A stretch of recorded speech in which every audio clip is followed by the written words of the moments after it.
J'attends du docteur-colonel Didier Badjek qu'il réponde personnellement aux accusations.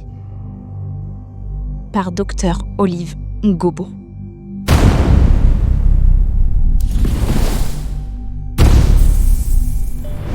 Le silence s'est brisé, non pas dans un murmure, mais dans un fracas assourdissant. Une femme qui jusqu'ici n'était qu'un nom murmuré dans les coulisses d'un scandale surgit dans l'arène médiatique.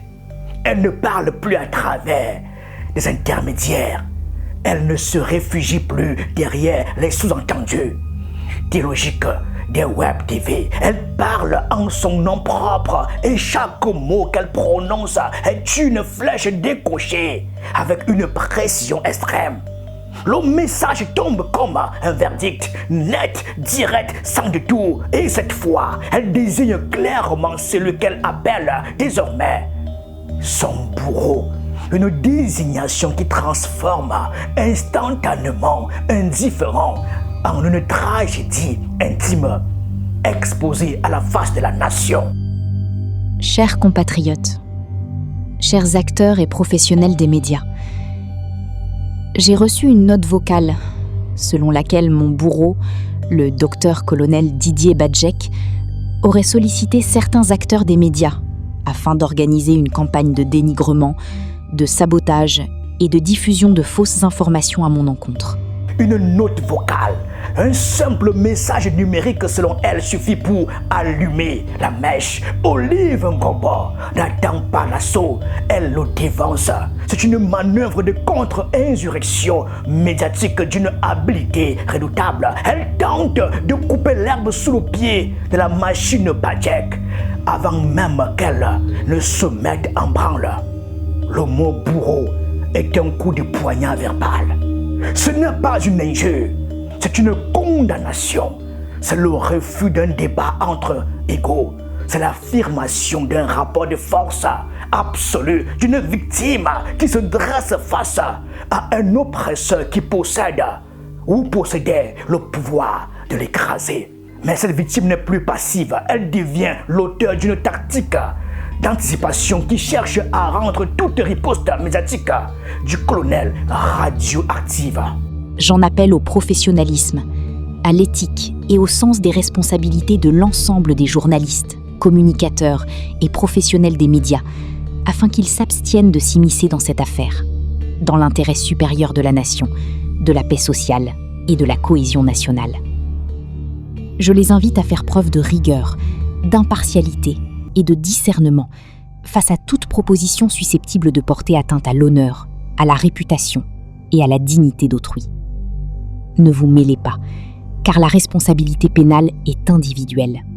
L'avertissement est sévère, le ton change, c'est fait solennel, impétueux. L'experte ne s'adresse plus seulement à son ennemi, elle s'adresse à la nation tout entière, et plus particulièrement à ceux qui tiennent les rênes de l'information. Son recours au concept de l'intérieur supérieur de la nation, de la paix sociale, de la cohésion nationale. Des mots sacrés dans un Cameroun traversé par tant de fractures. Trahit une volonté de sacraliser son récit. Elle trace une ligne rouge sang. C'est une mise en garde vibrante, presque désespérée, contre ceux qui seraient tentés de s'engager dans une campagne de dénigrement.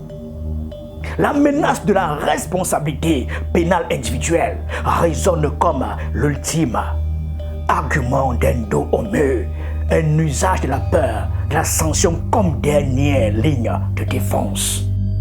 Pour ma part, j'attends du docteur-colonel Didier Badjek qu'il réponde personnellement aux accusations dont il fait l'objet et qu'il assure sa défense avec les moyens de droit qui lui sont ouverts, sans chercher à impliquer des tiers dans ce différend. La phrase centrale, celle qui donne son titre au message, celle qui sonne comme un défi biblique, répondre personnellement, c'est le refus absolu de la cartographie du réseau que le colonel Didier Badjek avait tenté de dessiner, une tentative de diluer l'accusation dans un complot géopolitique. Olive Ngombo refuse ce cadre narratif qui la noie. Elle refuse d'être un simple rouage d'une machination transfrontalière. Elle veut un face-à-face brut. Elle veut que l'homme réponde à l'ancienne stagiaire, que le médecin réponde au médecin sur le fond même de l'accusation originelle. C'est un cri pour l'individualisation de la souffrance et de la responsabilité, un défi jeté au colonel.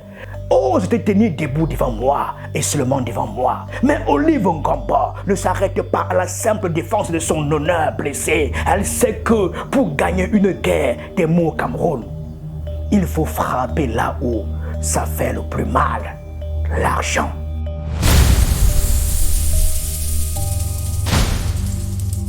Dans une nouvelle déclaration publique d'une violence inouïe, elle accuse désormais le docteur-colonel Didier Badjek d'avoir détourné, je cite, des centaines de millions de francs CFA destinés au magazine militaire Honneur et Fidélité.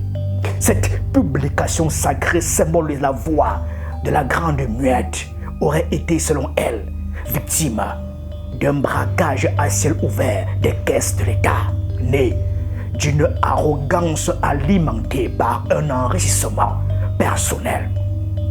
C'est un retournement de posture spectaculaire. De la victime d'agression, elle se transforme en lanceuse d'alerte, en gardienne du patrimoine national. Et cette action politise l'affaire de manière irréversible. Elle interpelle directement les institutions les plus redoutables du pays. Le CONSUPÉ, Contrôle supérieur de l'État, le Tribunal criminel spécial, le TCS, la CONAC, Commission nationale anticorruption et la Chambre des comptes. L'appel à la nation est un cri de guerre. Peuple camerounais, prenez-en bonne note. Le moment venu, nous réclamerons justice et la restitution de chaque franc appartenant à la nation dans les poches de ce monsieur. Au-delà des communiqués incendiaires et des accusations croisées, ce duel offre le spectacle d'une décomposition. C'est l'effondrement de certains décorums républicains où la figure de l'officier supérieur et celle de l'experte internationale sont broyées dans la même centrifugeuse numérique. L'honneur, jadis concept sacré défendu dans le silence des chancelleries ou des casernes, est devenu une monnaie d'échange sur le marché du buzz. Sa nouvelle attaque contre la gestion du magazine Honneur et Fidélité ne fait pas couvrir un nouveau front juridique. Elle brise le miroir où se reflétait l'image de la Grande Muette. Dans cette fureur, la vérité n'est plus un absolu à rechercher, mais un projectile à lancer. La tragédie finale de cette affaire n'est pas de savoir qui a menti ou qui a volé, mais de constater comment la cacophonie du virtuel a fini par assourdir la possibilité même du droit. Dans cette jungle des mots où les réputations sont dévorées vives, le verdict, quel qu'il soit, sera toujours trop tardif pour réparer ce qui a été irréversiblement consumé. Merci.